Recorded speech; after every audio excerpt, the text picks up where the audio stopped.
We're ready? Dude. We're in the podcast. You've been in it. No, I haven't. Yeah. I have for real? What do you mean? Yes, it's recording. It's Zoom. Oh, let's get it. My first question for everybody out there, are you a prince? Amukamara is a royal name, so I am part of a royal family.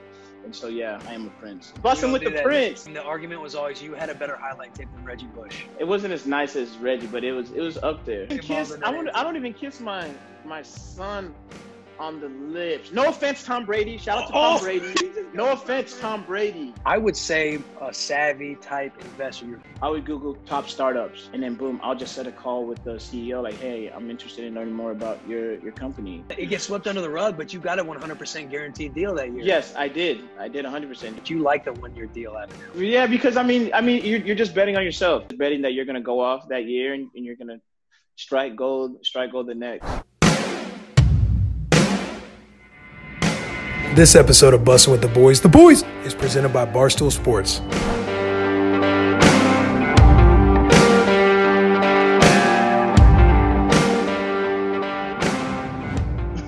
I want to introduce myself. My name is Taylor Lewan. I'm sure we played against each other when you were at Nebraska. I heard when I was just tuning in, sound like you're pretty worried about this podcast and what we're going to talk about. Are you going to be okay with this? No, I'm good. I'm just making sure. Busting his balls. You know, busting with the boys, busting with the balls. Whoa, okay. Pause, no pause. I love it, dude. We're on fire. Dude, I seen you at API Exos. We just saw each other. That's right. Hey, dude, let me tell you something. CTE might be a real thing because there's days that I'm having like a really, really fucking hard time with remembering shit. Because literally, I was like, Prince, that name sounds familiar. And then Will's like, yeah, you were at Exos with him. He told me that yesterday. And here I am now saying the same thing because you were on the table. And you're like, what's up, man? I'm Prince. Like, I went to school with Will. And I was like, dope. He's like, I want to go on the bus. That's what you said to me. And I was like, for sure. Yeah, I did. And then here we are. Here we are. Dreams come true, existence. Dude. Yeah. You went to Cactus Shadows. Cactus Shadows. You're from Arizona too, right? Yeah, I went to Apollo. We used to kill Apollo. You guys. Yeah. I doubt that, dude. When did you graduate there? 2007. Okay, so I got there in 2004. No, 2005. 2005. You got there in 2000. When did you graduate? I graduated 2009, so I got there in 2005. Yeah. So 2006, we ran the table. We went 15-0 and won a state championship. Where were you then?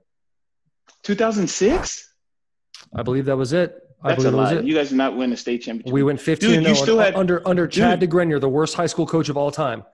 Dude, you guys still had Centennial. No. Centennial was 5A.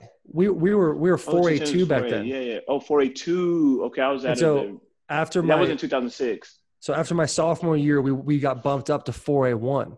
Once we got bumped up to 4A1, then shit went downhill. We went like 3-7, didn't make the playoffs. Right. Then I transferred to Chaparral High School. And then Oh, look what he did. So, dude, from Cactus Shadows to Chaparral, that is night and day.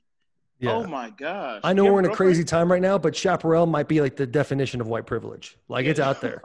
It's like the richest part of Arizona. Saguaro? What's that? I think so. How does it compare to Saguaro? So, Chaparral is if you look at it from a school standpoint, like the school is better. Charlie Regal was there at the time. Do you know who Craig Rowe is? Yeah. Okay, so Craig Rowe was a junior, and he and I were the same class. We were both class of 2009. We both ended up going to Michigan. You know that, but he had like 20 offers. So my old man, it's actually a crazy story. I played 1 year of Pop Warner with the Scottsdale Shockers. It's the funniest name ever. You did this as a shocker? No, that wasn't really it. But if I said the word shocker to you, you would absolutely think that. So I played Pop Warner with this kid named Trace Carroll. His dad was my coach. He came up to my dad during my junior year and was like, hey, Taylor could play left tackle. You should have him come to Chaparral High School. Like, totally cheating, right? Well, my dad's like, yeah, for sure. This kid named Craig Rose got 20 offers. Like, my dad's thought process was, if you go and you get one offer out of it, it's a huge win. Yes, so I went down there. I went down there kicking and screaming. I did not want to leave. Like, you know how high school is, dude. You're with your boys. You're hanging out. Like, I had a good group of friends too. Like, there were 6 of us. We called each other the Sexy Six or the Dirty Half Dozen. Those are my boys. So I had to leave. By the way, if you looked at a picture of all 6 of us, we were some ugly motherfuckers in high school. That was the best part of the whole thing. We didn't believe it though. So I go there, and like, we lost 2 games my senior year, both of them to Saguaro. First game was 21-0, and then in the state championship, 38-0. And that was the year they had like Cody Kabinski, Corey Adams, Justin Youngblood, like a bunch of dudes. They had 8 dudes go D1 for both sides of the ball. Right. Max Smith. They were riding dirty out there, dude. So we got dusted by them. But Chaparral, dude, they like without them, I wouldn't even be in the league. I'd be working construction somewhere. Shout out Charlie Regal. He's at like. So do you give to them? Yeah. So I've given a couple times. I'm about to like do something. Will's gonna get upset with me. But when you make the Pro Bowl, you're allowed to donate. What's that? Oh, you're kicked off. So when you make the Pro Bowl, like they allow you to donate money. Yeah. And so the first time I made it, I was like, well, Chaparral is in an area with a lot of money. Like I'll donate to Cactus Shadows. So I donated to Cactus Shadows and they were like super all about it. And they were like really excited. And then I was like, hey, I'm in town in Arizona. You want me to work with your offensive lineman? I'd love to come and kind of be a part of the whole thing. It was a super like fun experience. Right. And, yeah. We'll get with you, blah, blah, blah. Never heard from them. Tried to reach out a few more times and they never even texted me back. So I was like, that's kind of weird. So the next 2 years I donated to Chaparral High School. And so, but Chaparral's always been good to me, man. The people there are awesome. This guy that I lived with in high school for a little bit, his kids went to Chaparral. Best family in the world, man. They're super rad. But yeah, that was kind of my high school experience was a little weird. But you were at Paw Paw for all 4 years? Yep, all 4 years, man. I didn't have to transfer to win. Dude, I was Arizona State Player of the Year, Big School Player of the Year. Yeah, no, I knew that. In 2007. Stud. That's unbelievable. Why'd you go to Nebraska then? Dude, I wanted to go to Arizona State, the biggest party school of my freaking generation, and they didn't offer me. I was supposed to play running back, and no one thought I'd make a good running back. Nebraska offered me as running back. I got there. They threw me in the defensive room, switched me without telling me. Yeah, and then I just stuck it out. Yeah, and that was it. So if you're Arizona Player of the Year, you said 2 times? No, just once, 2007. Okay, once. 2007. How does Arizona State not offer you? That's a problem with Arizona State. Slow. Like, you and I both know, like the women in Arizona are beautiful. Like, yeah, when there's warm weather attracts beautiful people, and I say that in a weird way because it's kind of a weird thing to say, but like when it's warm weather, people are more conscious of what they look like. They're not putting on the fur coat for the winter, right? Like it's more natural. It's drier. You have to look good all the time because you're wearing less clothes. Right. Exactly. It's a weird thing to say, but it's totally true. And so when I went to Michigan, I thought to myself, well, everyone looks like this. Like it's just kind of life. Like everyone's just kind of good looking. But that never really went in my head. And I go to Michigan and I'm like, what the fuck is going on here? You know what I'm saying? Like shit is a little bit different. Yeah, you know what I'm saying? Midwest. Yeah, you can take somebody home. It's wintertime. They got that North Face jacket on, and you're just hoping to God that's a thick ass North Face jacket. You know, but it was always like my freshman year. Like the look was UGG boots, leggings, North Face jackets, and Blackberries. Like that was the go-to with the girls over there. But I literally I was like so thrown off by like the difference in people. It's just crazy. And that's just like ignorance, right? That's when you grow up in one area and you go to a different area. It's like total ignorance. I'm sure you had some sort of cultural shock when you were in Nebraska, right? 100%. Yeah. But yeah, it was, and I thought there was going to be, you know how we have Fry's out here, Fry's food store? I thought there was going to be Fry's everywhere in Nebraska, but no, they have their own store. And then I got introduced to Raising Cane's. I didn't know about Raising Cane's. And Cane's slaps though, huh? Yeah, it does. They had a Cane's now in Arizona. There's one on like no, they do. They have a couple. They have a couple. There's one dude. Cane's rips, and it's way better than Zaxby's. Have you had Zaxby's? No, I don't even eat fast food anymore. I mean, I don't either, but I'm saying if we can just go back in time for a second. You know we go back in time and just reminisce together a little bit. That shit was different, dude. Zaxby's was like, dude, that you get the caniac, you get the slaw out of here, get me 2 of them toast pieces, and then you like hollow one out, put the chicken in there and dip away. I dated a girl in Baton Rouge, Louisiana. Shout out the Dilio family. And I would go down there, and there was just like, dude, we get Cane's like 3 times when I was down there. And like, you know, in college, you're not really paying attention to what you're eating. You're just like, oh, chicken's lean, right? Doesn't matter how it's cooked. And I need these carbs, so these French fries are solid, you know. And then who cares about the sauce? And I was like crushing that shit, dude. It is so good. Made my ankle swell up heavy though. It was intense out there. So when you live in Arizona now? Yeah, I'm actually here right now, dude. I think it was like 110 right now. Dude, that's crazy. It's hot out here too. It's like 90 in Nashville. Is it humid or dry there? Yeah, dude, honestly, that's always the argument, right, with people. Like when you're in Detroit, it's like, oh yeah, the humidity's heavy. And so like everyone's like, oh, like it's 85, but it feels like 100. I was like, okay, well in Arizona it's 110. It feels like 110, son. Like it's just a little ridiculous. But I'll tell you what, dude, the longer I've lived in humidity, the more I'm like, shit. I would honestly take the dry heat over the humidity. Yes, I'm not 100%. Leaking. Yeah, it's crazy out here. I did training camp in Jacksonville when I played in Jacksonville, dude, and I was done. And there's mosquitoes. I was done. Dude, Jacksonville, that's a sleeper spot to play in December. Because when you play there, you play there in December, you play any of the Florida places in December. Like, yeah, like it's hot as hell, but like you're in a dome in New Orleans. But like you play like Tampa or Jacksonville, Miami. Yeah. Like you play them in September, October, you're like, okay, we're good. November gets real gray. But in December, when you got to go down to like you're going from 30-something degrees in Nashville, right, taking a flight, and it's like 75. You dying. It's a huge edge. It's a huge edge for those Florida teams. They should right, try to market that to where they get all their home games in the second half of the year. That would be a huge win. Huge win. Arizona's going to be where you're going to be the rest of your life? Yeah. We're going to live down in Gilbert. Oh, Gilbert rips? Yeah. That's awesome. Is that near Apollo? No. Gilbert is like south of like kind of north. I know where Gilbert is. I don't know where Apollo is. Apollo's Glendale. Like Apollo's like 43rd Avenue in Northern. Oh shit! Like okay. It's right in the heart. Yeah. That's Gilbert. Wild. Yeah, I'm excited for Gilbert though. Man, do you think anybody from ASU that was there thinks to themselves? Yeah, it was Dirk Cutter.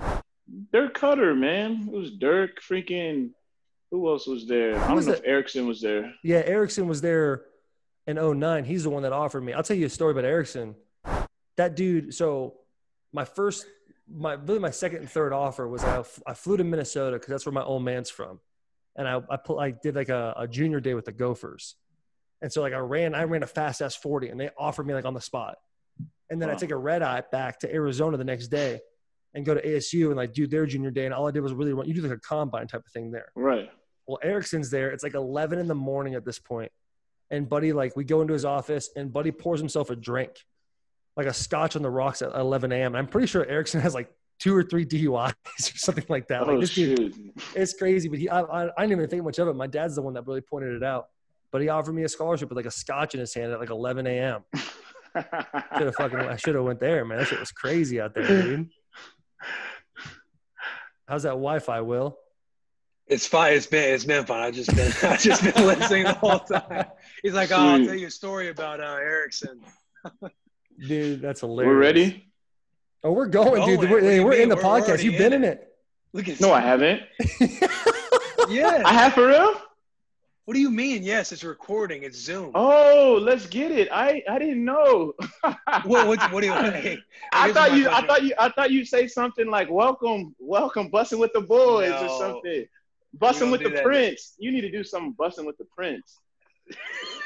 Bussin' with the Prince, dude. Yo, my first question for everybody out there: are you a Prince? Yes, I am a Prince, but I tell everyone, and I have to explain it like this. So it's not like Prince George and Prince Harry and stuff like that. It's not that kind of royalty. It's not like Coming to America either, where people throw like the rose petals and stuff like that.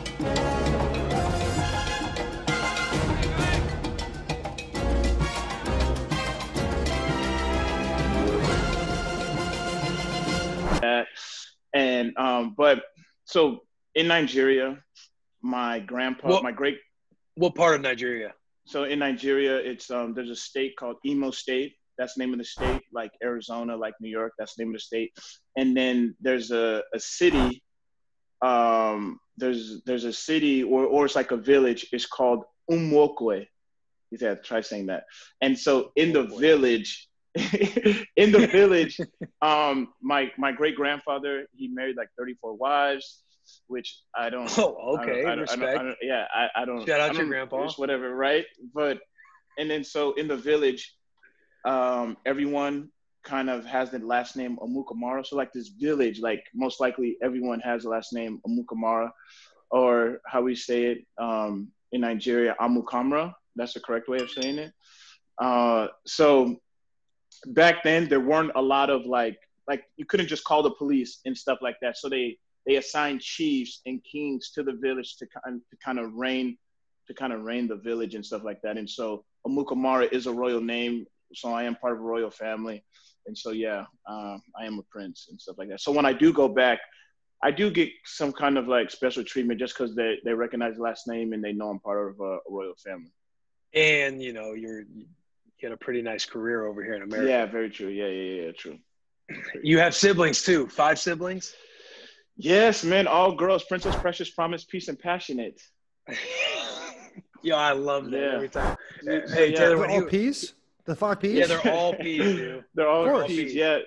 So both of my they all look alike too. Like Prince would be at Nebraska. People just say that just because we all have the same lips. We all have full lips. Hey, listen, this is crazy times right now. We don't need to be talking about it. We don't need to be doing this right now. I'm just saying, we just all have full lips. And so, but yeah, I mean, you guys have a resemblance though. We do. I agree. But my wife's name is Pilar. And then my kids' names are Princess Paisley and then Prince Princeton. That's the names. Wait. Yeah. Say that again. Prince in Princeton or Prince Princeton? Prince Princeton. Princeton. Yeah, because he gets the title too. And then Princess Paisley. She goes by Paisley. I don't want her being entitled, thinking she's a princess, whatever, which she is, but she doesn't got to run around like that. But but yeah, if you don't want to feel entitled, don't give her the name princess, right? But it's her title; she has to have it. But isn't it just like is it like an MD, like Dr. Lawan? Like I could still be hey, I'm Taylor. Yeah, exactly. Right. You know what I'm saying? I would say that. Yeah, because my dad has it on his birth certificate also, but he goes by a different name.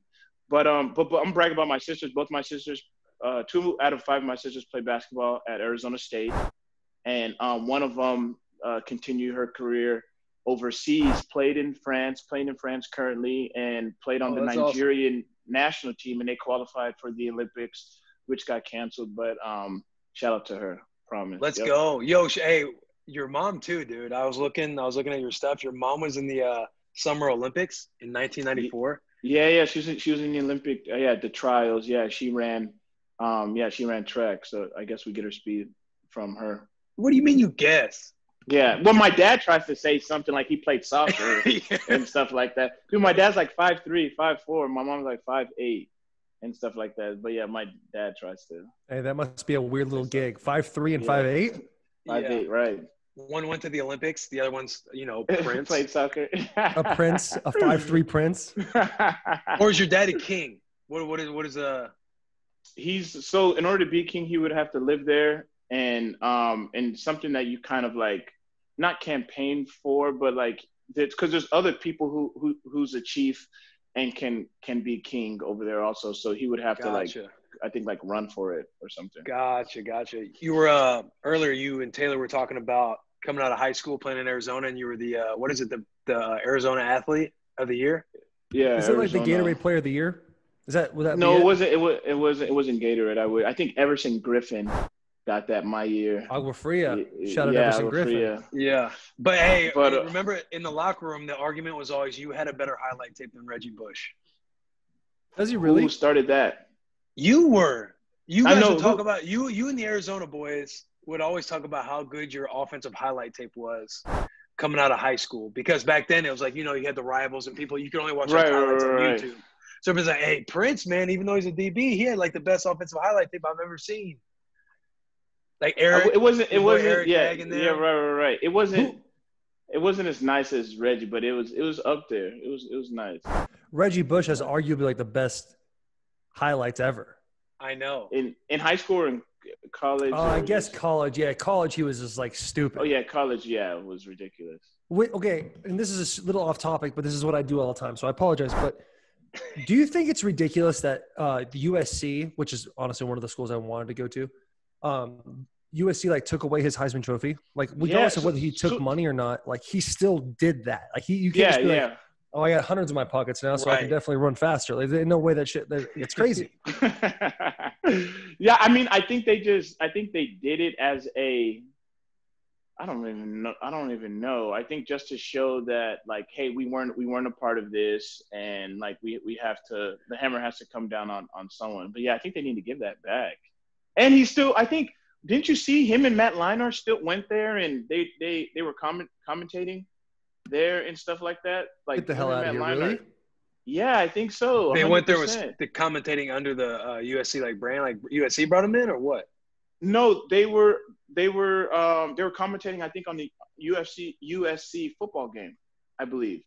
Oh, but it's probably a different entity. They were probably doing NFL Network or ESPN or something like that. Right, but I'm saying they were still, they were still. I would be so hot, dude. Yeah.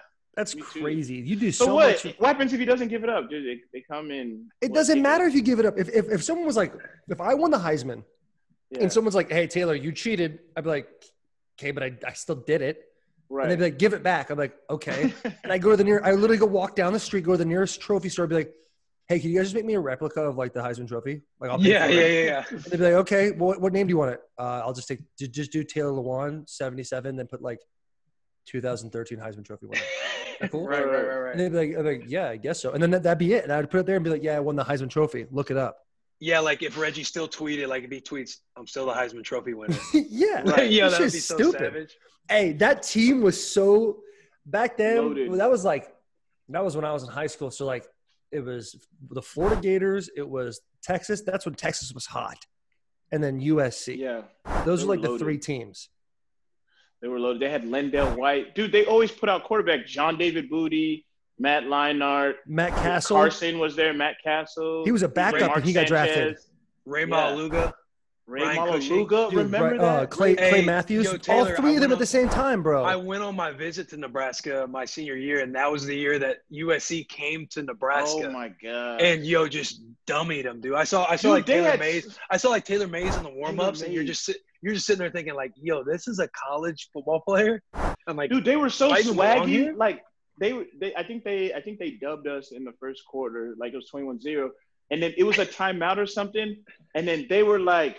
And then I guess our for some reason we were playing Soldier Boy, I think, and they were like, "Watch me, you." They were just like, "You." They were like doing all. I'm like, man, this. Hey, that shit was like, so fire. This team is so swaggy. And then they always had the black Nike cleats, like the high white socks. Like I know they had, dude. Their uniform colors were so good, maroon and gold or whatever the hell it was. Dude, it was all Pete Carroll. Because look at the Seahawks. The Seahawks have swag like that too. Yeah. Pete Carroll. Well, I met Pete Carroll at a junior day, and it was when they were hot still. And like, I was like, "Hey, Coach Carroll, nice to meet you, Taylor Lewan." And he like slapped my hand out of the way and gave me this big hug, and I was just like, "Oh my god!" I feel like embraced. I was like, "Oh my god!" Offer me a scholarship, dude. His shit was, dude. I remember Pete Carroll was like, of all the impressions of every head coach that I met, I was like, "Dude, Pete rips," and now he's like 70, still rips, dude. Still fucking gets after it. Can't say dude, rips. I see him throw. I see him throw like I don't know if he was throwing one-on-ones, but he would get into passing and just he would throw pat and goes and stuff like that. Like mix it up with everybody. Coach. Yeah, ultimate players coach. Dude, the only team that rivaled that team as far as swagginess was Texas. Yeah, Colt Texas. McCoy, those boys out there. Oh, and did you know Devon Kennard? Huh? Yeah, I know him. Yeah, and we played in New York together. Dude, he was a stud too. He was like my year, he was the number one player in Arizona, but he tore his ACL on some dumb shit. Like up, his team was up like 34-10 in the fourth quarter, and he went in at running back and tore his ACL. Oh man! It was like the first, second quarter of the game, but he was like a pass rusher. Now he's like a stand-up, like he's like a middle linebacker, isn't he? Yeah, he's like a middle linebacker or like I think no, he's like I want to say I've seen him outside too, like rush. I think he was the number one player, number one defensive end in the country. Like he was like the next Everson Griffin, next whatever. Like he was stupid. Yeah. And he went to USC. Unfortunately, we know about Texas too. Yeah, right. That was your senior year, right? The junior year. That was your junior year in the we played at Jerry's World. We played together a couple years then. Yeah. The good old days, man. Hey, remember in the locker room the Dookie stain story? I have no idea what you're yeah, that's what I would say too. I do know. Hey, I Taylor, don't. Dookie okay, State. Fine. Well, let me bring it back to refresh life. my memory. The Dookie State story. Prince would always come in, and Prince is like, he's probably the best at taking jokes I've ever been around. Now that I actually think about it, you're probably the best at getting jabbed at, that I've ever seen in my life. Hey, don't shoot yourself down because you are I'm top five. Top five. Yeah, you got to be top five at taking jokes. Dude, I'm telling you, like having Prince around was always so fun because, you can hear the elevation in his voice, and he just like goes with everything that's happening. But my man Prince comes in, and he always wears the high white underwear. Always comes in, and people just get on. Hey, yo, Prince, why you doing that? Like, why not? Why couldn't I get? What's wrong with these? And one day after practice, dude, there was like little shit stains. Back when everybody wore whitey tighties, like you got. It's not like everybody out there had clean underwear. When my man Prince, they were exposed out in the locker room. People picked it up. They started passing around, chirping him. It's like, yo, they picked it up. Back. Yeah, somebody like I think maybe Niles or somebody. They might have picked it up, tossed it at him. Oh, like, man, he's like, get out of here, man. That's Prince, you can't recall? That is what I call fake news. Yo, that you just can't like have fun with this and admit, you had a couple fun stories back in the day. That was one of them.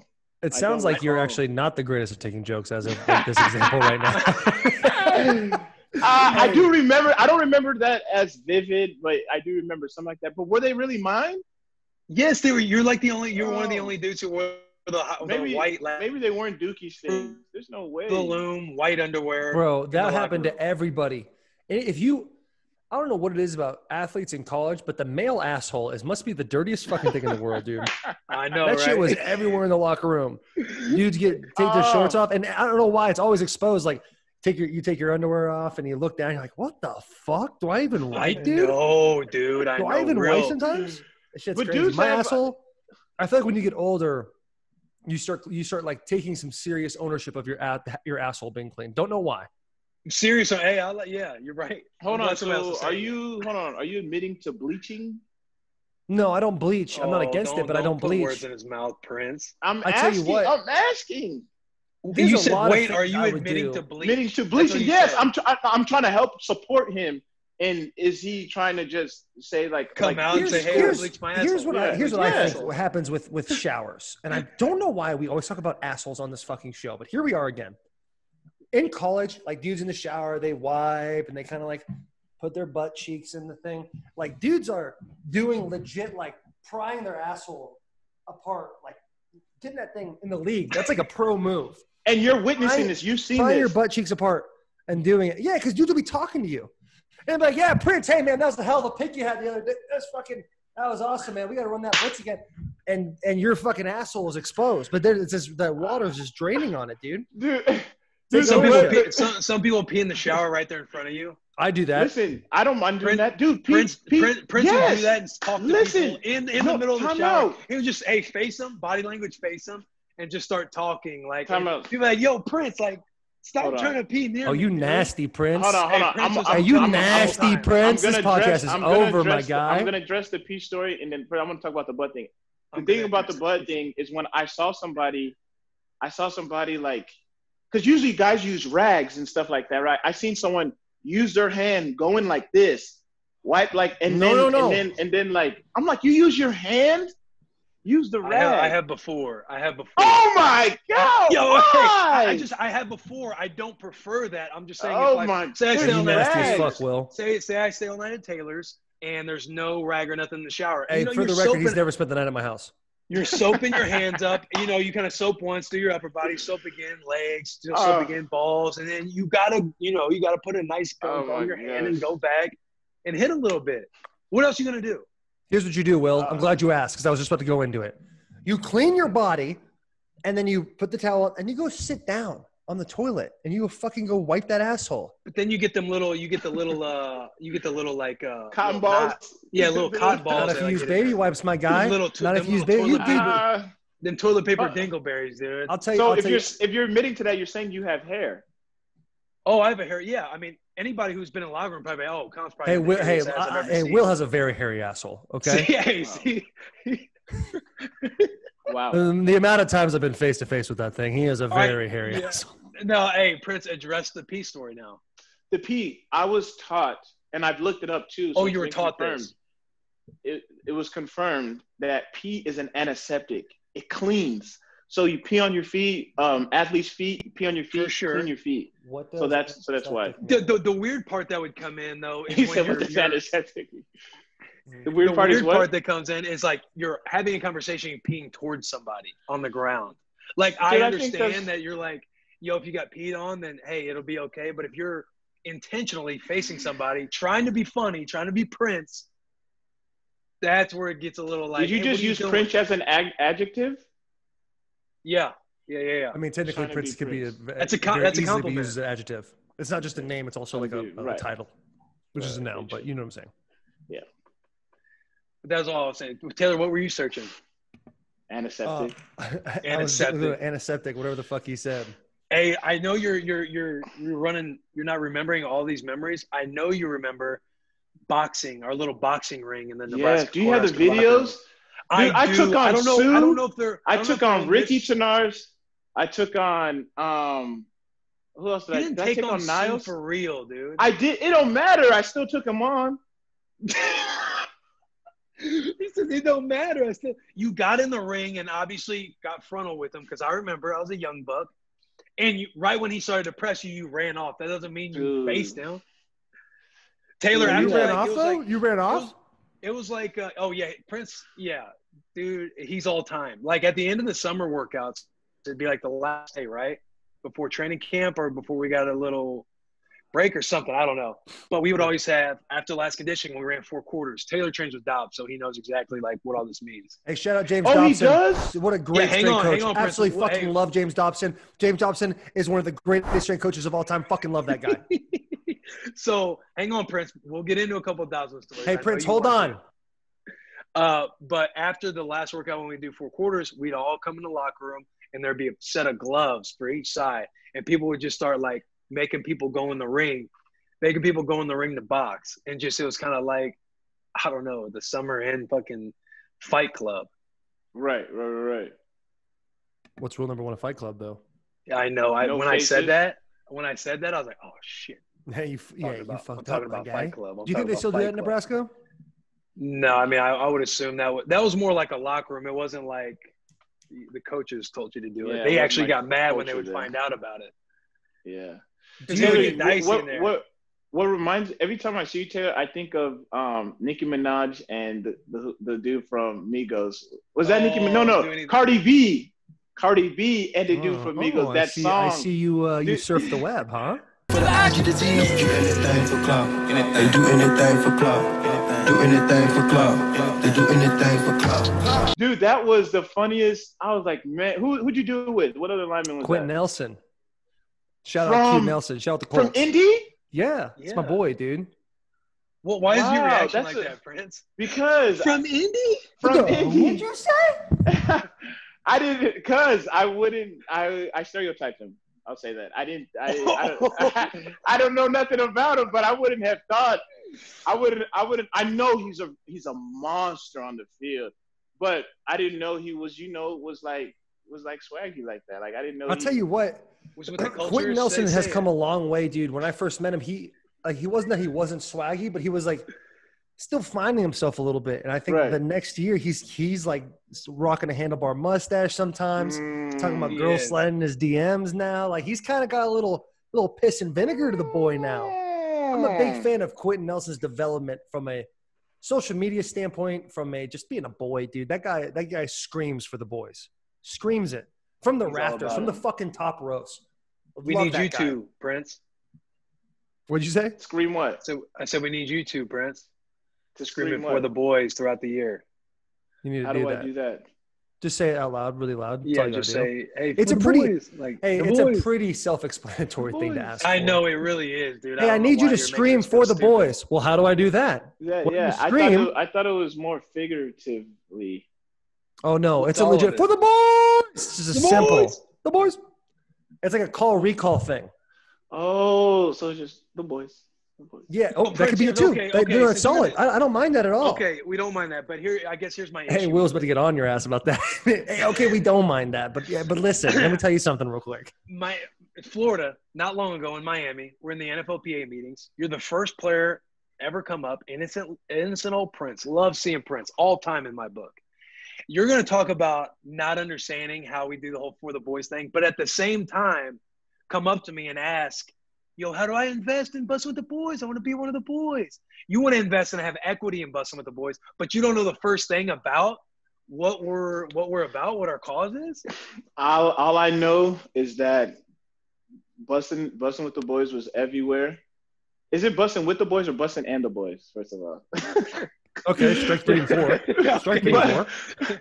Bussin' with the Boys, WTB. All I know is that it was everywhere. I'm like, dang, these dudes got something. And I believe in you guys. I was like, you know what? I wouldn't mind being some type of partner. Hey, I know. I'm just. Hey, Prince. We believe in ourselves as well. That's why we're not selling equity. You know what I'm saying? We appreciate your support. We ain't selling shit, Mike. Everyone has a price. I'll tell you. Okay, go ahead. Everyone has a price. Hey, send an offer right now. Yeah. Hey, to move into that topic, Prince, you're an avid investor, correct? Yes, I am. When I think of Prince, and if people were to ask me about Prince, obviously a great football player, but you also, the stuff you do off the field, you're I would say a savvy type investor. You're very curious. You're always asking, even if they're obnoxious questions, you're always asking questions. You want to talk about some of the stuff you're invested in? Yes. So, real estate, huge on real estate.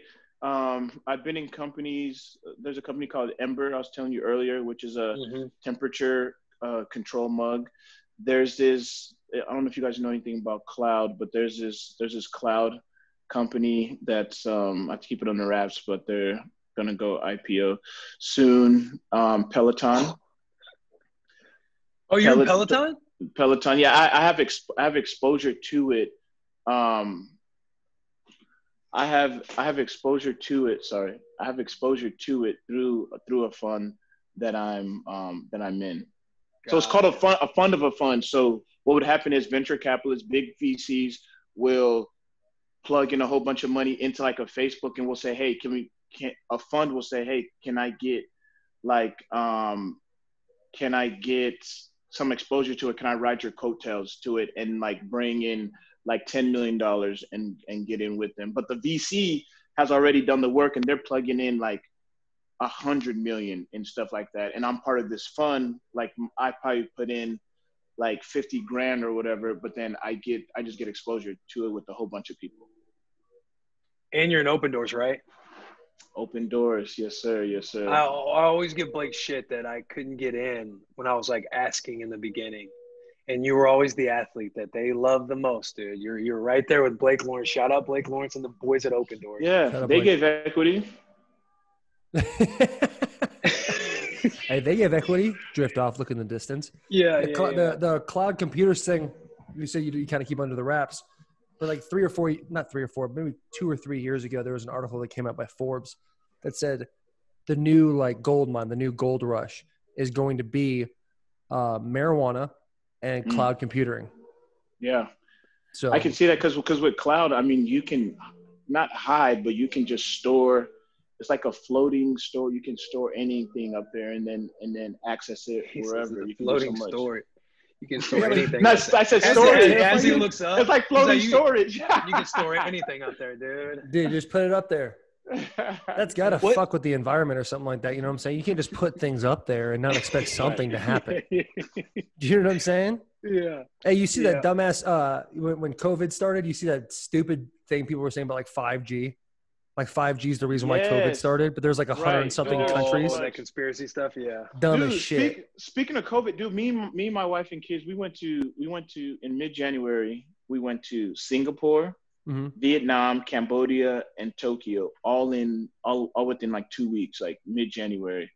And then we would, and my sister said, hey, like check this article out about Wuhan, China. I'm like, okay, we're good. We're not there and stuff like that. So we go from Tokyo to LA. We stay in LA a couple of days. dude, I just get the shivers dude, I get shivers. I get hot and cold flashes, and I actually feel like I'm going to die. For like 2 days, I'm like, oh my gosh, this is the worst. I'm saying, okay, this has to be the flu and stuff like that. And then I try my remedies. Everyone has remedies. My thing is organic orange juice. Dude, I just got put on that. And that thing is 100%. It's the best. It sucks though. Anytime it sucks though, but it's like that sucks. And then like apple cider vinegar, like I'll pay people, hey, if you could down this or whatever, like just because of how bad it is. But it's like, so it's organic orange juice and vitamin C packets that I get from Whole Foods. But now it's going to be oil of oregano. But anyways, whatever I had was killing those remedies. It wasn't working. But then 2 days after, I was like, okay, I'm starting to feel myself again. But I'm not trying to hint that I had COVID, but I had something. You might have. It sounds like you're hinting at it right now. But I had something. There was a time I got sick as well after I got back from Miami. And maybe I was around your ass because then you go to Miami after you got sick, and then you're around me in Miami, and then I got it something after. I know, dude. It's like, it's crazy to think about because when it really started happening, you think back to the time you were just sick. And you're just like, yes, I have it. Oh my gosh. It's the worst. Yo, but I don't want to leave the investment topic just yet because I want to know what got you curious into that world. Dude, so I was stumbling when I played for New York, like from 2011 to 2015.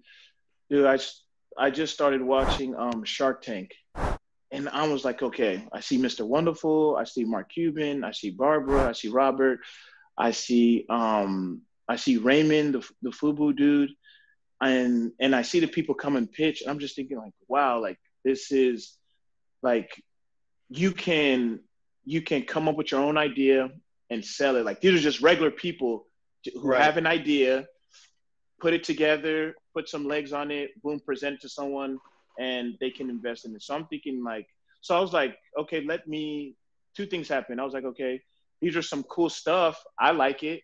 Let me shoot them an email or whatever. And then so I realized the power of my platform and social media. Like I could just DM these people and I can either endorse their product or I can either like get equity and stuff like that. And then also I was also writing ideas down like, okay, what can I do to pitch to these guys? Like what are some inventions? What are some ideas that I can do and stuff like that? And then so I just started going down this quote unquote rabbit hole. And then the NFL started doing these business things. And then we go out to Palo Alto when the Super Bowl was in San Francisco. Oh, yeah. And then I got to meet these guys from Andreessen Horowitz, which is a venture capitalist firm. And then you see, who's the quarterback? Joe Montana. You see Joe Montana, and Joe Montana is in this space. And it's like, wow. So you start getting exposed to different things and stuff like that. And then when you hear like a Facebook story, like Andreessen Horowitz, like they got in on Facebook, and then even seeing the movie Social Network, like when you start seeing and hearing like the story. So like Facebook, I remember they told a story where Mark Zuckerberg, they wanted him to sell the company because when you give people equity, which you guys want to do, people on your board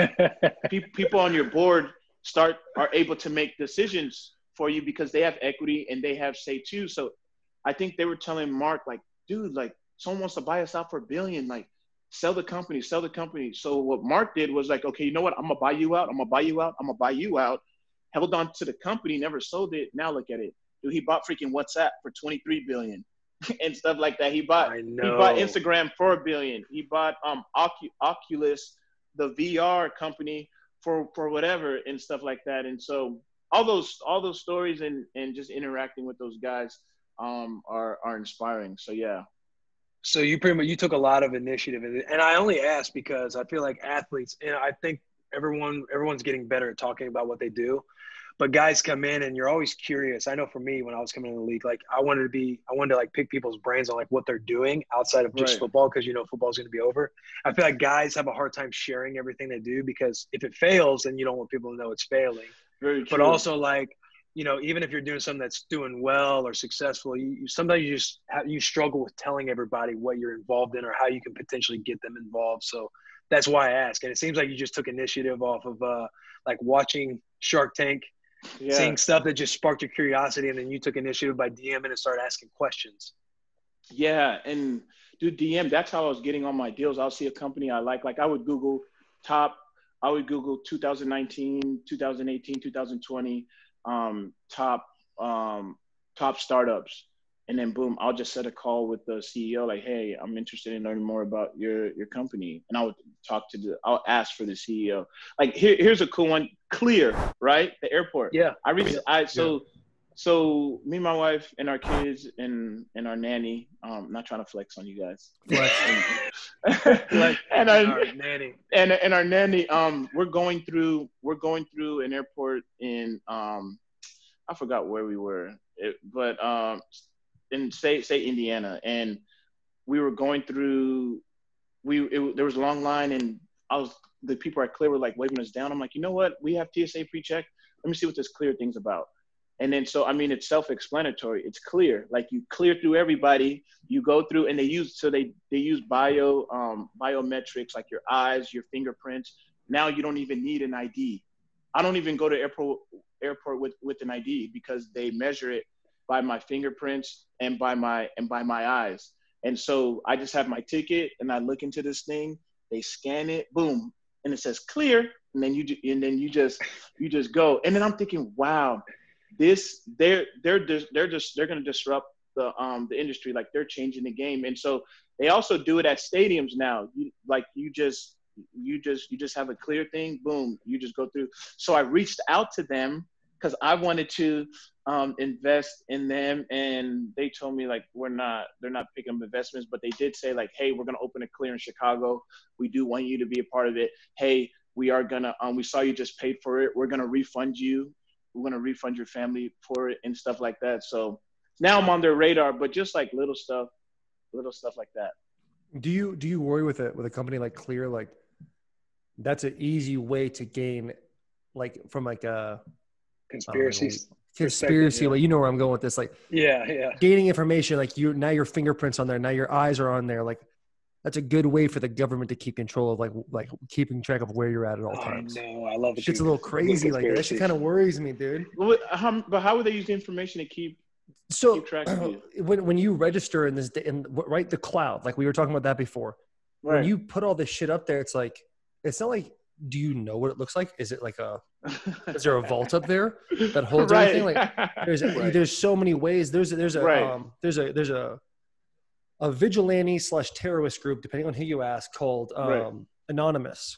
And Anonymous are these people that will literally go and like, they just released a bunch of things about Trump and some other guy who went to jail for like a rape thing. I don't know. But like, that's just the most recent thing. They go and they hack you. They hack all this information and they say, hey, we're going to release this if you don't do X, Y, and Z. If you don't stop doing this, blah, blah, blah. Like they were in a standoff with, I think, the cartel in Mexico because an anonymous member got stolen or kidnapped. And then like Anonymous would be like, hey, like if we're going to release the names of the people in the cartel, if you don't, release him or blah, blah, blah. And the cartel's like, well, we'll kill this many people. Crazy shit like that, right? Right. Well, those people are quote unquote vigilantes, like modern day Batman in some people's eyes. But there's also other people out there that it's not hard to hack. It's not hard to figure out who you've been texting, what have you been doing, where have you been? Like just monitoring. Like I share my location. Women are the best. Women are the best at doing that. Women are the best at doing that. Shit, crazy. Not saying my wife is, but women. But I've heard some stories. All women except your wife, though. I literally like all this shit. Like you always hear about athletes and. The Earl Thomas thing, like Jesus Christ, Earl. But like you hear like shit like that. It's like I give my wife my location. I was like, hey, here's my location. Yeah. So the boy's not fucking up. Right. Just to make sure. But like a long-winded going back to it, it's kind of crazy. Like this shit's up there. Yeah. And you can't just be like, well, I put my social security number in there. I put my credit cards up there. I put this and that up there, like all in this cloud. Yeah. To register my fingerprints, my eyes, all that.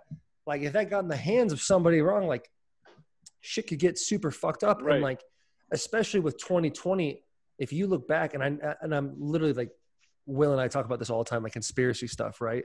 Like, I don't necessarily believe any of this, but at the same time, it's crazy. Like if you look back at the last 10, 15 elections, there's always been something that comes up. Like there's always been some sort of disease or some crazy shit. 100%. And 2020 is just fucking, it's wild. It is two wild. Things.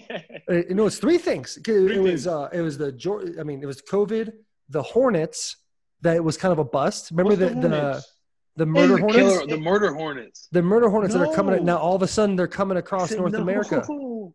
He said no. Now George Floyd, which like is a super like inequality in America is a huge issue. And as a rich white straight man, I have no area to. You're rich. No question. I mean, if you play, if 2020 has been a year. 2020 has been a year. It's been a bit of a deal. It's been crazy. I agree. But like if you play in the NFL, you're part of the 1%. That's just kind of the gig, right? No, I agree. So you are rich. Everyone who plays in the NFL is technically rich. And it's like this shit is just crazy. Like who's to say that the government is not manipulating a bunch of this stuff? Like did you see and like there's pandemic? Are you talking about pandemic? Pandemic. I'm talking about everything. Pandemic. Yeah. Yes. It's kind of crazy, right? Yeah. Like I'm not taking a stance. It's just it's wild when you start to see all these things kind of going. You're like, it's becoming a little too coincidental. I mean, it's like the Born Identities, those type of movies, any type of what's it called? Homeland Security stuff, movies. Yeah. Like it's like Eagle Eye. Those things. Yeah, Eagle Eye. Those things are coming to life. Like these things. I mean, maybe they've already had life. They're coming to light. Not coming to life, just coming to light. Yeah. Like those things can really happen. No, it's you're like right. It's like the JFK thing. Like JFK stuff started getting released recently. Oh yeah. And it's like there has to be like 75 years before they can release this, and then you just say, "Oh well, the government was corrupt then." Blah blah blah blah. But it's like, there's a lot of UFOs. Now UFOs have been. Oh yeah. That's a 2020 thing, dude. Yeah, UFOs. But that's been what's it called? That's been slid on the carpet because it wasn't made a big deal. Well, it's because unless there's a fucking Martian walking down here, beep beep boop, right. like shooting shit up. Beep, beep. You know what I'm saying? Like, unless that's actually happening, like, fear is a very widely like easy manipulative thing to do. For sure, control a huge population by fear. Dude, right now the shooting ranges, like I've never been to a shooting range, but my friends who go, they said, dude, the shooting range went from not being like no one being in there to like being filled, and the Cabela's, everyone's trying to get a gun. Everyone's freaking out, dude. It's crazy. And Second Amendment, right? Like you have the right to bear arms, but right, especially in Arizona. Arizona has the most lenient gun laws. It is the Wild West, dude. It's cool like that, I guess, if you think that's cool, but it's fucking crazy shit. You know what I'm saying? This whole fucking thing is just a crazy, crazy year. And like, let's just say, and I'm not saying this is what it is, but let's just say it's because of an election year. Like this stuff is becoming like the government's manipulating it. What if November 10th or whenever the election is, the day after that, all this shit kind of just disappears? Like, do you think like what if that happened? And if that happened, we would have to look back at this podcast and go, holy fuck, like this is actually just a government engineered shit. We'd be like the Simpsons, dude. Dude, the Simpsons are fucking wild, dude. Yeah, I know. They're always pulling stuff up. It's wild. I don't know. This is a crazy ass year, dude. It's crazy. Everyone's affected one way or another in this stuff. It's definitely it's just kind of sad, but that's life. And last thing about the real estate though. Sorry, because I know we want to talk about real estate. Go back to the initial question. Are you concerned about clear? I'm just kidding. Do the real estate. No, I'm not at all. I'm not. It makes my life, mine and my family's life, easier. I'm not worried if anyone has information to know or knows where I'm at. That's just me personally. But I'm really into real estate. And real estate is not just flipping homes.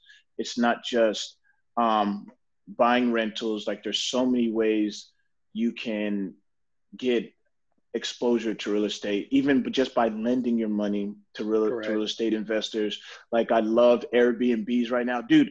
We have a house in Arizona, beautiful property. We have it for Airbnb. So many people during this time, so many people canceled us. Like we had weddings and stuff. So many people canceled us and stuff like that. But then after that, there was a huge pickup, dude. So many people from California. Hey, we're just trying to get out of California.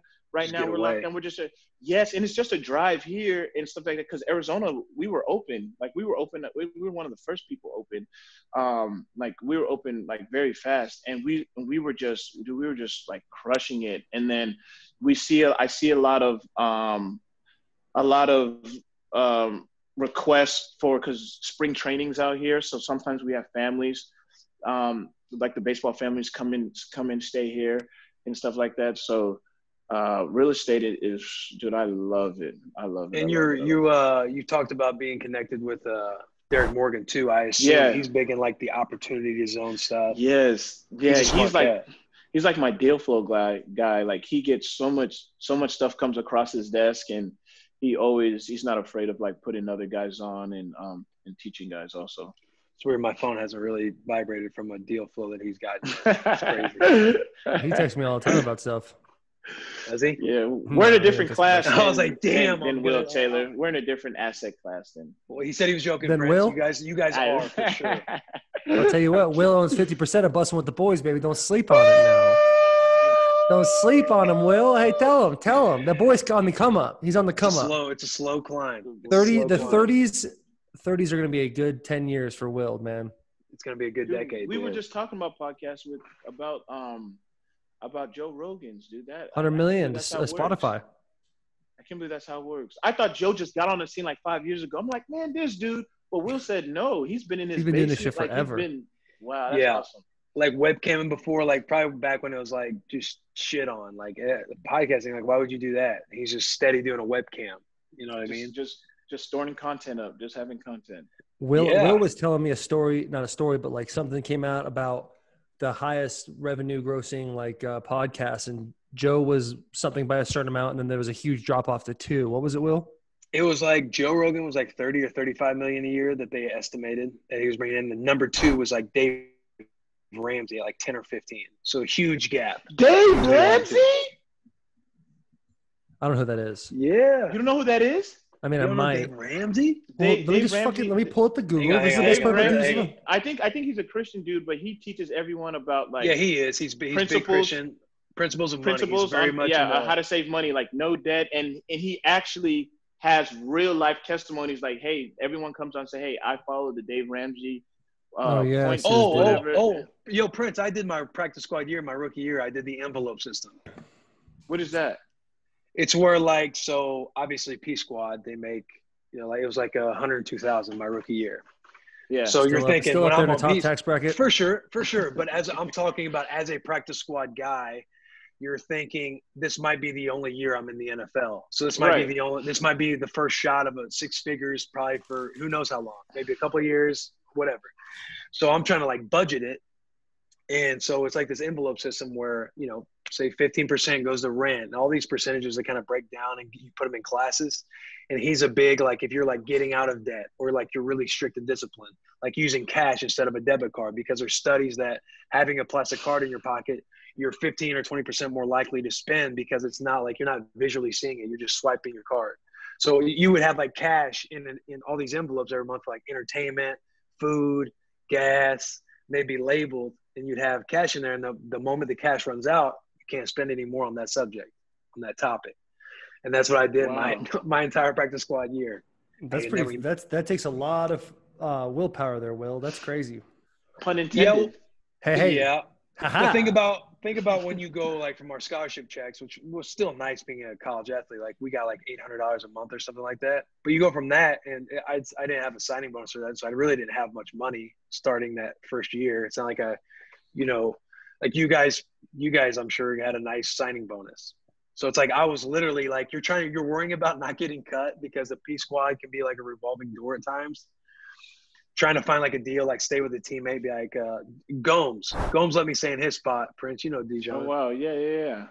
He let me stay in his spot for like $700 a month, as long as I watch his dog. I got to stay there the whole time. $700. But that's Dave Ramsey. He like saves people who like get on like a diet in the financial world. You would want to read Dave Ramsey's book, Total Money Maker. Right. Well, he's making bank in the podcast world, not as much as Joe Rogan. Not even. He's here in Nashville, Taylor. Rogan. Is he really? Huge, yeah. He's down in Brentwood. Get him on the pod. I'll tell you what, that credit card thing you said. That credit card thing you said was legit. Like if I had a credit card in college, it was like I'd be fucked, dude. My credit score would be so bad. When I get in the league, my credit score is truly non-existent. I had it was like 420 or whatever. Like you start at, you know what I'm saying? Right. Yeah. I had zero, but it went up fast. But like I had zero credit at all. Couldn't even get a loan. I had a credit card for 2 months. I had a credit card for 2 months my rookie year with $1,000 limit on it because the bank just wouldn't let me have a higher limit than that on it. I know, dude. It's a grind when you first get one because I didn't have one either until I got in the league. Shit's crazy. But it was definitely good for me not to have a credit card in college. I had one for a hot second in high school, and that got taken away real fast because of what you guys were talking about. But my dad gave me a card. Did I say this out? No, it wasn't on podcast. You just told me on the phone. Yeah, I had my dad gave me a debit card or a credit card, and he's like, just for emergencies. And I was 250 pounds, trying to gain weight to go to college to be an offensive lineman. So I was like, boys got to eat. So me and my buddy Brown Bear would go halvesies on meals and whatever. I had $800 something racked up in 2 weeks. And we were eating good. We were going to nice places. You know what I'm saying? We were eating good. We were eating good. And so my old man gets fucking hot one day in the apartment. And Brown Bear's at the house. And he's like, he left because he's like, if his credit card's that bad, my shit's just as bad. I got to get out of here. So he had to go do some damage control at the house too. He was on Pell Grant type stuff. Though. Yo, Prince, how much more time we got with you? 10 minutes. Shit. 10 minutes? I'm about to go look at another property right now. Oh, hey, so okay. If you're going to look at do you worry about real estate right now with COVID? So many people have been unemployed. The economy is probably going to get absolutely just banged in the A. Yeah. No, not right now. I just figure. Like I said, it's different type of real estate. Like rentals. No, people still have to rent somewhere. And I think if I'm taking a loan out on these places, and I'm waiting on I'm depending on someone's rent to pay for the mortgage, then maybe yes. But I think because I buy it in cash mostly, that I'm only taking a hit for a little bit, but then it's gonna pick back up. But yeah, I think 40 million people are unemployed right now. Crazy. and have forgiveness. Have forgiveness loans or whatever. I don't know if they're doing I don't know if they're doing forgiveness for rent right now. But the crazy thing to me is what I've been told is this is the cavalry right now. It says the stock market and all that's kind of going up, but it's really fragile. Everything's really fragile right now. There's going to be a big dip in a couple months. Yeah. So my thought would be, why not go invest in 5 months on the same property that's a third of the price? If that was a guarantee, I would do it, but we never know. But you never know. Yeah, you're right. Miss 100% of the shots you don't take. Wayne Gretzky. Hey, that's right. All right. Wayne Gretzky's the one who said that? Yeah, he was. Oh, I thought that was a rapper. Wayne Gretzky? You know that was a rapper? Said that. Yeah, that sounds like a bar. Bars. Sounds like a bar. Sounds like a bar. Bars. Oh, that reminds me. Hey, you still do the rapping freestyle for people in the locker room? No, my rap name. You don't have Timo anymore. No, I don't have my hype guy. No, I don't. But it's funny, dude. It's I told him I'm gonna be 31 on Saturday, right? So 31. I've been married since I was 24. I have 2 kids. So it's kind of I don't know. I kind of feel like the old guy. Dude, at the Raiders, I'm the only one that was born in the 80s. Yes. I'm the only one that was born in the 80s. There, in our DB group. Yeah, I was gonna say there's a couple dudes. Incognito. Well, he's there too. When I was looking at the Raiders, when I was looking at the roster last year, when I was playing, it was Richie was 35 or 36, and then it was me and Rodney Hudson at 30 years old, and then everybody else is younger. That's how young their squad is, dude. Yeah, we got to be dangerous in a couple of years, huh? Probably. Say it again. Yeah. So they're going to be dangerous in a couple of years. Oh yeah, shoot, even this year do we play y'all? Even this year. No, we don't play. Hey, was it a 1-year deal? Yeah, it was a 1-year deal. Yeah. You're kind of notorious besides your 3-year extension with the Bears, but you like the 1-year deal avenue. Yeah, because you're just betting on yourself. and you're just betting that you're gonna go off that year and you're gonna strike gold the next and stuff like that. You got one place. A 1 year, $7 million. You got like one of those. Golly, it gets swept under the rug. Hang on. It gets swept under the rug, but you got a 100% guaranteed deal that year. Yes, I did 100%. Do my agent. Shout out to CAA. Are you with CAA? Hell yeah, I'm with CAA. Taylor's fired up that you're CAA. Hey, CAA. Yeah. Hey, any person that is in college and CAA even approaches you, dude, it's the best. It's the best agency. Don't sleep on it. You know what? You brought up Derek Morgan. Derek Morgan wasn't a fan of CAA, but that's the best agency by far. I mean, he went with Gary V. Gary V. Yeah. Which as far as connections, I'm sure like that dude's got right. But CAA has the same. Like CAA's got some good shit for sure. Like they just. And I want to go to acting after this. Dude, I'll be a phenomenal actor.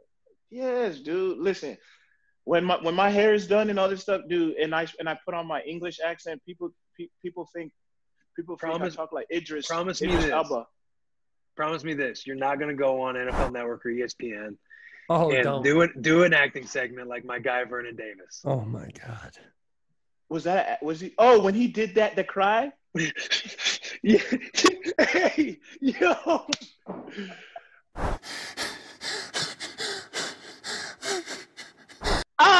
Dude, I didn't get to see the whole thing. I just seen him cry. I didn't see him do the whole thing. He stops and smiles. He's like, that was it. Like, I love Vernon too, dude. He's one of the best dudes, but that shit was so funny to me, bro. Yeah, give us a little acting thing. You want to see some acting? It's like, I would watch it. Like, Jesus Christ. You know, when you grab the phone, you got it. You're like, what the fuck? Dude, I've always wanted to be a heartthrob. Like I always wanted to be Noah in like The Notebook. Yeah, I mean, you're not gonna be. Like let's. I don't know. I know. Listen, my roles. Listen, I tell everyone my roles are gonna be limited. Like I'm not kissing anybody and stuff. I'm not kissing anybody. And my wife's like, I didn't like it's acting. I get it. I said no because I wouldn't trust myself. I'm gonna want to practice. Like imagine kissing, like who your favorite actress or whatever. And then it's like, I'm going to practice. I'm going to go in her trailer. And then, I'm not doing that. So yeah, but listen, I would just have to be like, if you're like, hey, let's practice, but let's have like people there. So it doesn't become like. Even the practicing, just kissing. Yeah. Dude. Hold on. You want me to get a circle of people? Hey, I want a circle of people. Keep me accountable. Just watch me just kiss the actress. Yeah, yeah, you got to practice, dude. You got to practice. I want to act. I want to do some acting too. And that is an awkward thing to even talk about with your wife. It's like, hey, like, what would you do? Would you kiss a dude? Absolutely not. It's acting. Listen, I won't even kiss. I don't even kiss my son on the lips. No offense, Tom Brady. Shout out to Tom Brady. No offense, Tom Brady. You don't kiss your son on the lips, dude? Listen. Hold on. You don't know why though. You don't know why. Hold on. With my kid, yes, when they're a baby, I was kissing them on the lips. But then I think I saw them like put it in their mouth places, eating stuff. I'm so health conscious, I don't like to get sick. So I don't know where their mouth's been. I like stuff like that. So I'm like, they let the dogs lick them and they go and lick stuff, lick monkey bars and all.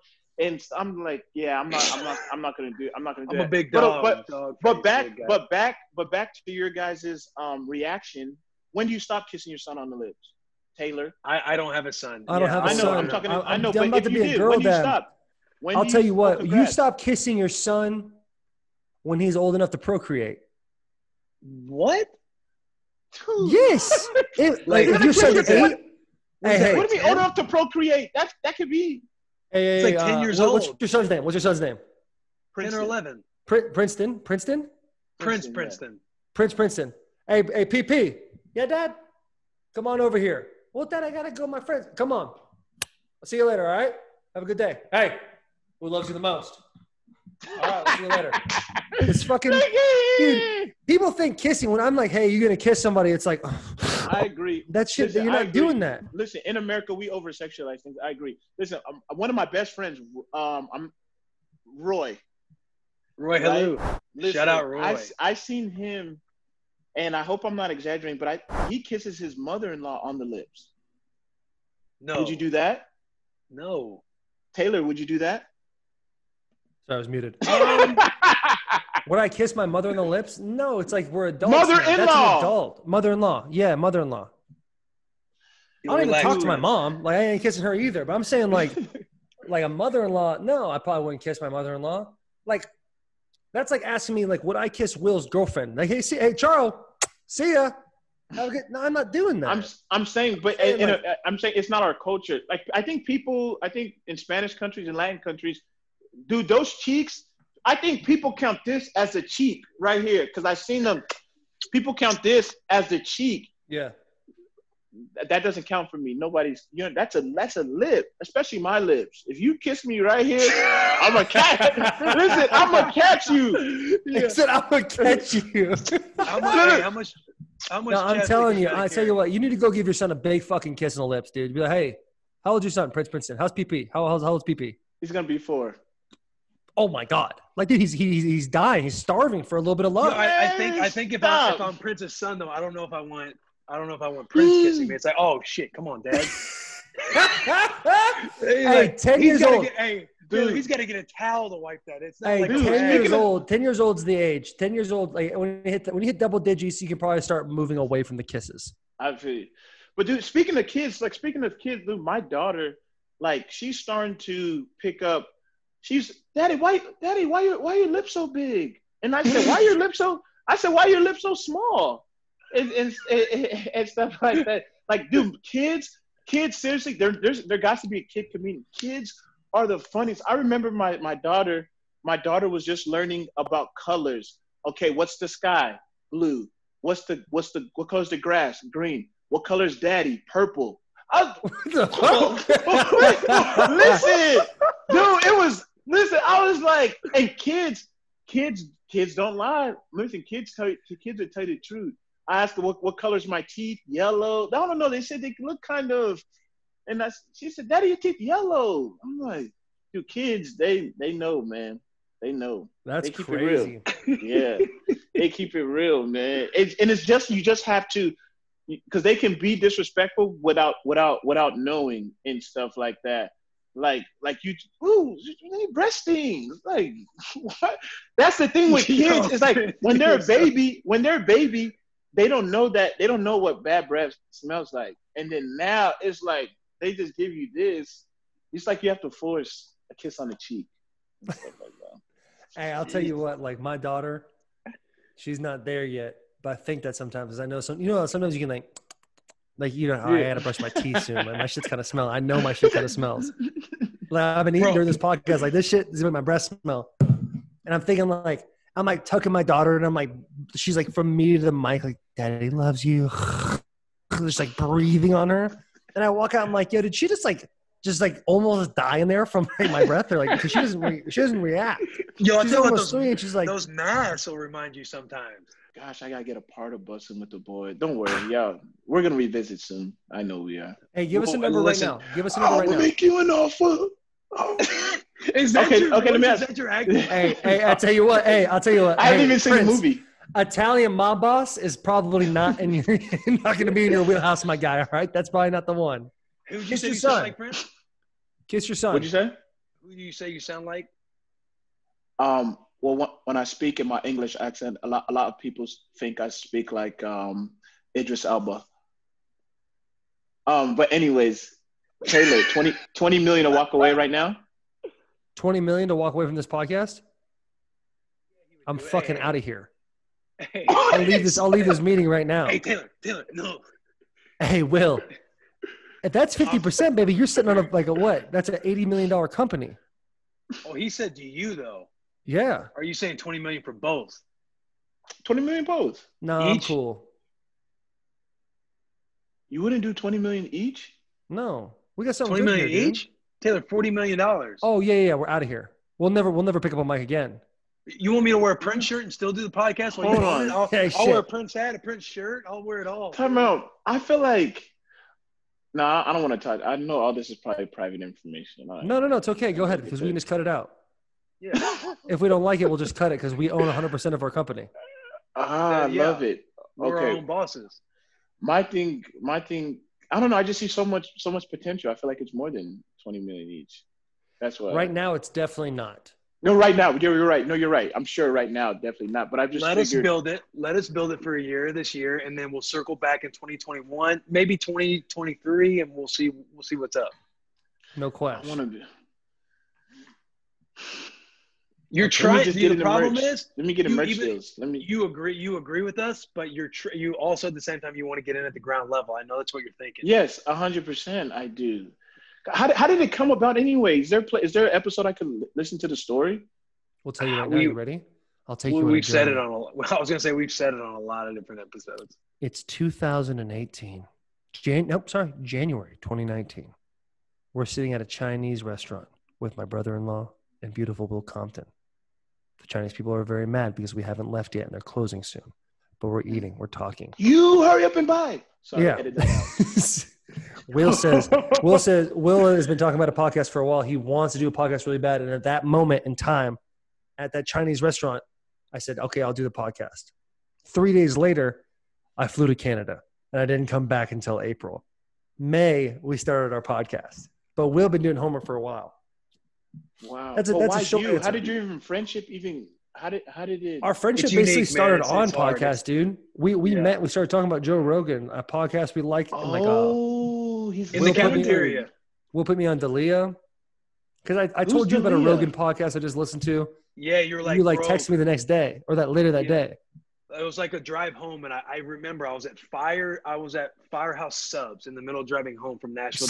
Place Slaps, by the way. Right, and I remember texting you about no free shout outs. Firehouse Subs. Our DMs are open. Don't you fucking dare, dude. Send us a Taylor would put me on this Joe Rogan episode, and he was like, "Yo, listen to that one about like conspiracies and stuff." And of course, you listen to one, and you're like bought in. You're like, "Oh man, this is crazy."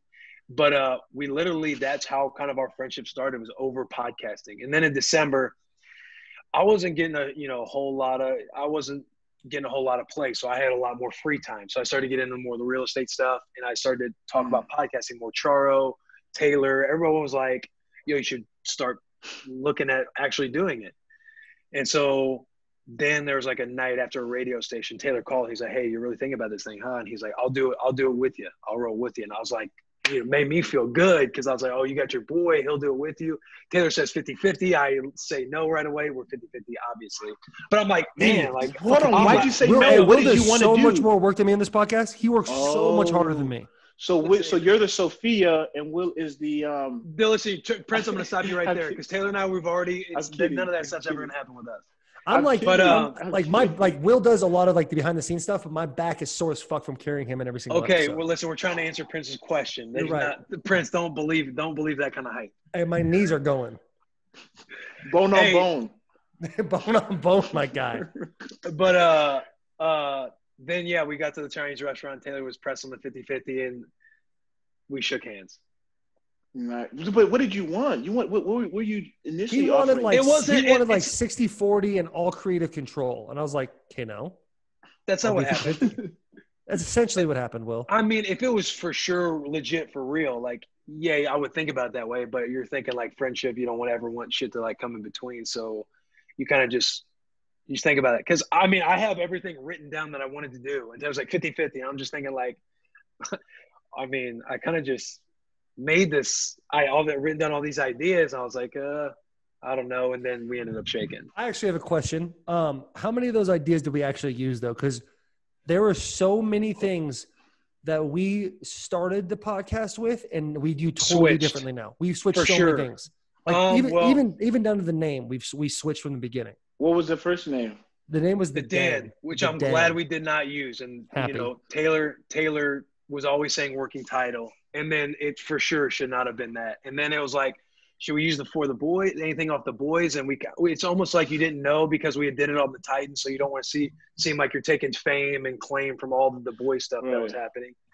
We did start that though. We did start that. Right. Enough time has gone by to where we can say we did that. Taylor found the bus. And then there was some not true. You found the bus. From Juice. Okay, shout out Juice. Showed it to you. Yeah. And he showed it to me and I was like, no, this will be dumb. And then I was like, but I know Taylor will love this. Taylor gets there. He's like, oh, let's do it. And then he was like, we'll put a budget on it. And he's like, if it doesn't work, then I'll just have it in my backyard because I think it's cool. I'm like, all right, if you guys think so, juice. If you guys say you guys can figure out how to run the wiring, like, all right, let's try it. And then I was talking with this branding gal, this I think it's L&L Boutique or L&L Marketing. I don't know. Shout out them. But she was like, oh, the bus is awesome. Like, you need to find a name with that. And I think I have a text message, like she had said Bussin' with the Boys. And I had brought it kind of to Taylor. And we were kind of like, we need to find a name. And we thought that was the best because we were looking at like two boys in a pod, like two peas in a pod. Two boys, one cup? Like, yeah, something like that. Yeah, something like that. We kiss our sons in the mouth pod. We ended up doing that. So we navigated away from the den and all that kind of stuff. But the stuff we kind of stuck to was like, we wanted variety. So it was like you get inspiration from like Joe Rogan, Chris D'Elia. I wanted like on social media, I want us to be like the most engaging like platform, kind of the way Chris D'Elia and Joe are Spider and the Kid which we did go back and forth on for a little bit because I was kind of like didn't want to go back and forth so much with fans. I know. So it's like you kind of learn into like what your niche is too, because you don't know what you have. Because we would be on the phone all the time, like, is this going to be cool? Is this going to be dope?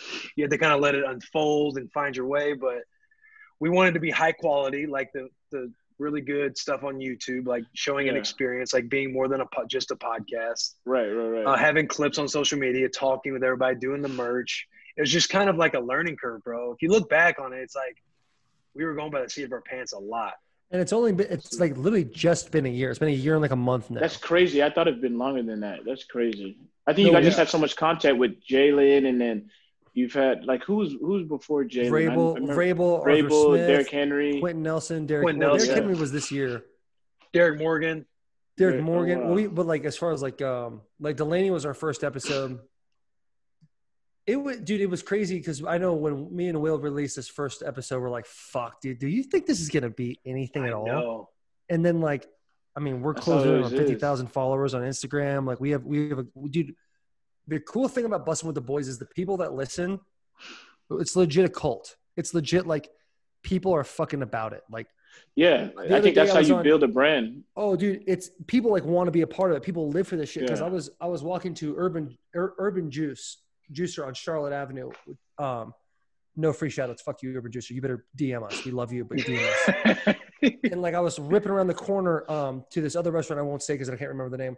But some guy was like, "Go Titans," and I was like, "Yeah, man, pretty cool." Like he's like, and he's like talking to me, and this guy is like turning in his car, has his phone out the passenger window, screaming at me for the boys, boys, and I'm like, yo, that's fucking crazy. Like people give a shit about a podcast like this.